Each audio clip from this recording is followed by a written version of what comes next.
आकाशवाणी रायपुर है। छत्तीसगढ़ी समाचार बुलेटिन के संग अनुरिमा शर्मा के जय जोहार। अब सुनो आज के प्रमुख समाचार।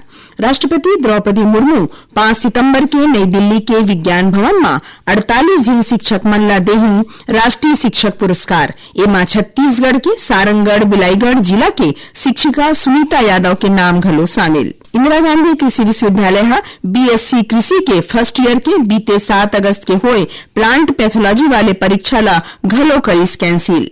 और रायपुर पुलिस अंतर्राज्यीय ठगी गिरोह के 7 जिन आरोपी ला करीस गिरफ्तार। एखर मन तिरले 4 करोड़ रुपया ले ज्यादा के नकदी बरामद। अब समाचार विस्तार ले। राष्ट्रपति द्रौपदी मुर्मू 5 सितंबर के नई दिल्ली के विज्ञान भवन में 48 जिन शिक्षक मन ला राष्ट्रीय शिक्षक पुरस्कार देही। एमा छत्तीसगढ़ के सारंगढ़ बिलाईगढ़ जिला के शासकीय प्राथमिक शाला खिचड़ी में पदस्थ शिक्षिका सुनीता यादव के नाम घलो शामिल है। सुनीता यादव प्राथमिक शिक्षा के क्षेत्र में सुघ्घर काम करत नान्हे लइका मन में पढ़ई सोच रुचि बढ़ाए नवाचार के माध्यम ले शिक्षा ला प्रभावी बनाए के संगे पढ़इया लइका मन के सर्वांगीण विकास खातिर सहराय के काम करे हैं। आज अंतरिक्ष दिवस है। प्रधानमंत्री नरेंद्र मोदी हकीन है कि अंतरिक्ष क्षेत्र के स्टार्टअप्स सरकार में अपन भरोसा दिखा है। ओमन अंतरिक्ष क्षेत्र के स्टार्टअप्स मुख्य कार्यकारी अधिकारी मन संग चर्चा में उखर मन ले सल्लग प्रयास करे के संगे अंतरिक्ष क्षेत्र के एक ठिन मजबूत इकोसिस्टम तैयार करे के अपील करे हैं। प्रधानमंत्री हकीन है कि ऐसा अनुकूल माहौल बनाए जाना चाहिए जेखर ले दुनिया भर के लोगन अंतरिक्ष क्षेत्र में अपन कैरियर बनाए बर भारत ला पसंद के रूप में देखें। वहीं प्रधानमंत्री अंतरिक्ष क्षेत्र में जवान लइका मन के कामला घलो सहराइन। दुर्ग जिला में स्वाइन फ्लू के पहलैया मामला आगू आए बाद स्वास्थ्य विभाग सतर्क हो गए है। जिला के एक टीम निजी अस्पताल में भर्ती करीबन 3 साल के नाहने नोनी H1N1 वायरस के पुष्टि हो है। ए नोनी ला तेज बुखार और फ्लू असन लक्षण बाद अस्पताल में भर्ती कराए गए रही। फिलहाल ओखर उपचार विशेषज्ञ डॉक्टर मन की निगरानी में चलत है। उन्हें संक्रमण झन फैले कई के ओला आइसोलेट करे गए है। दुर्ग के जिला नोडल अधिकारी डॉक्टर CBS बंजारे बताइन कि स्वास्थ्य विभाग ए नान्हे नोनी के संपर्क में आने मनखे मन के बारे में घलो जानकारी सकीलत है। एकर उद्देश्य शुरुआती स्तर में संक्रमण ला बगरे ले रोकना है। डॉक्टर बंजारे लोगन मन ले अपील करे हैं कि ओमन घबराए झन और कोनो भी मनखे में फ्लू असन लक्षण दिखते साठ सावधानी राखे के संगे डॉक्टरी सलाह तुरते लेवाएं। छत्तीसगढ़ सरकार पूर्व अग्निवीर मन ब सरकारी नौकरी के रद्दा ला सरल बनाए खातिर बड़का फैसला ली है। राज्य में 3य श्रेणी के पद मन बर सोझे भर्ती में पूर्व अग्निवीर मन ला 10% आरक्षण मिली। राज्य सरकार एखर बर अग्निवीर सैनिक आरक्षण नियम 2026 के नोटिफिकेशन निकाल दे है। 4 बछर के सेवा पूरा करैया अग्निवीर मन ए व्यवस्था के दायरा में आही। इंदिरा गांधी कृषि विश्वविद्यालय प्रश्न पत्र लीक होए की घटना ला देखत बीते 7 अगस्त के होए बीएससी कृषि के फर्स्ट ईयर के प्लांट पैथोलॉजी वाले परीक्षा ला घलो कैंसिल कर दी है। ये निर्णय विश्वविद्यालय के कुलपति डॉक्टर गिरीश चंदेल के पगरैती में होए बैठका में लेगिस। ए बैठका में अवैया परीक्षा बेरा गोपनीयता और निष्पक्षता तय राखे बर कई ठिन बड़का निर्णय लेगिस। उन्हें दुर्ग के भारतीय कृषि महाविद्यालय के खिलाफ नियम के तहत कार्रवाई करे के फैसला ले गए है। बैठका में यह तय करेगिस कि दोनों रद्द हुए पेपर ला सितंबर के पहला सप्ताह में ले जाही। उप मुख्यमंत्री और पंचायत मंत्री विजय शर्मा कहन कि पाछू 2.5 बछर में प्रदेश में प्रधानमंत्री आवास योजना ग्रामीण के तहत 11 लाख ले ज्यादा घर कुरिया बनाए गए है। आज रायपुर में पत्रकार मन ले गोड़ बात करत उप मुख्यमंत्री कहन कि वर्तमान में प्रदेश में करीबन 4 लाख मकान बनत है और वेला बहुत जल्दी पूरा करे बर विभाग डहर ले प्रयास करे जाथे। श्री शर्मा कहन कि पूर्व मुख्यमंत्री भूपेश बघेल प्रधानमंत्री आवास योजना ग्रामीण बारे में बात करना चाहते तो सरकार तैयार है।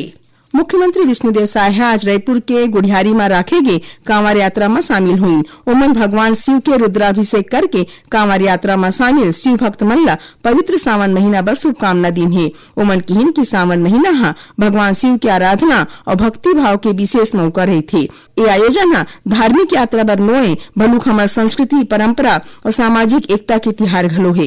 यहाँ बता दन की गुढ़ियारी के मारुति मंगलम परिसर ले हजारों कांवरिया मन शुद्ध जल ला लेके महादेव घाटी स्थित भगवान हटकेश्वर नाथ महादेव के जल अभिषेक बार रवाना हुई। छत्तीसगढ़ी समाचार बुलेटिन आप मन आकाशवाणी रायपुर ले सुनत हव। छत्तीसगढ़ की खबर ले है आपकी वास्ता और खबर के विश्वसनीयता ले है हमार वास्ता। आकाशवाणी समाचार रायपुर के प्रादेशिक समाचार बुलेटिन के संगे संग हमार समसामयिक कार्यक्रम आप रेडियो के संग अपन मोबाइल में घलो सुन सकत हो। आकाशवाणी समाचार फेसबुक, ट्विटर और यूट्यूब में घलो हावय। हमार फेसबुक पेज हरे Chhattisgarh news on AIR, Twitter handle CGAIR news और हमार यूट्यूब चैनल हरे छत्तीसगढ़ AIR न्यूज। तो अब रेडियो के संगे संग आपके मोबाइल के माध्यम ले हम आप तक पहुंचत हन। छत्तीसगढ़ की हर खबर पर सुनत रहो आकाशवाणी समाचार।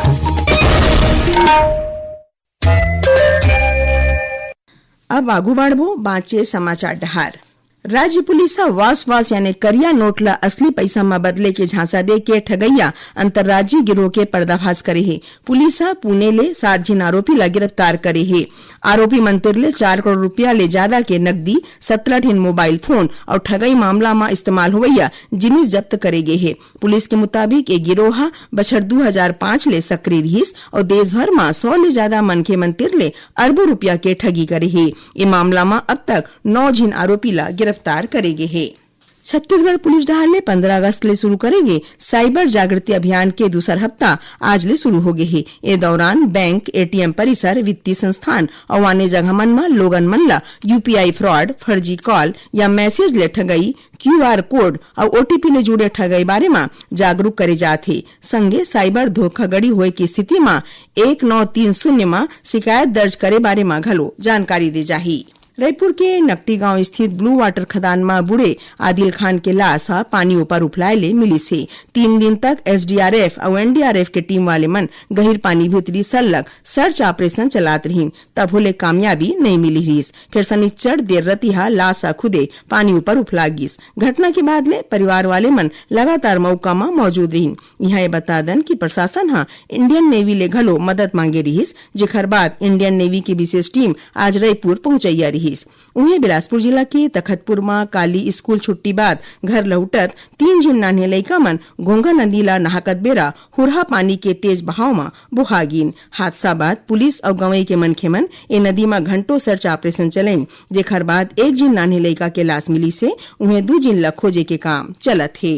छत्तीसगढ़ राज्य काउंसलिंग समिति नीट UG प्रवेश बछर 2026 के राज्य स्तरीय काउंसलिंग लेके दिशा निर्देश जारी करे है। समिति स्पष्ट करे है कि केवल मेरिट सूची में नाम आए या फिर कोनो संस्थान में सीट आवंटित होले कैंडिडेट के एडमिशन आखिरी नहीं माने जाही। 5 बछर असन ए बछर घलो काउंसलिंग, मेरिट और आवंटन के प्रक्रिया ऑनलाइन माध्यम ले करे जावत है। आवंटन बाद कैंडिडेट डहार ले जरूरी मूल दस्तावेज प्रस्तुत करे और उखर वेरिफिकेशन में पात्र पाए जाए के बादे प्रवेश प्रक्रिया पूरा माने जाही।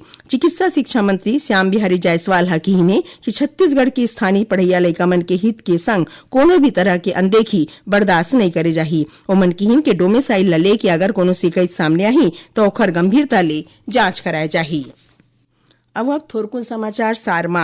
रायपुर स्थित पंडित जवाहरलाल नेहरू स्मृति चिकित्सा महाविद्यालय के नेत्र रोग विभाग डहार ले नेत्रदान प्रक्रिया पर राज्य स्तरीय वर्कशॉप राखेगी और विशेष रोजगार कार्यालय और एक ठिन निजी संस्थान डहार ले दिव्यांगजन मन बर रायपुर में 31 अगस्त के रोजगार मेला राखे जाही, जेमा कुल 30 ठिन पद में भर्ती करे जाही।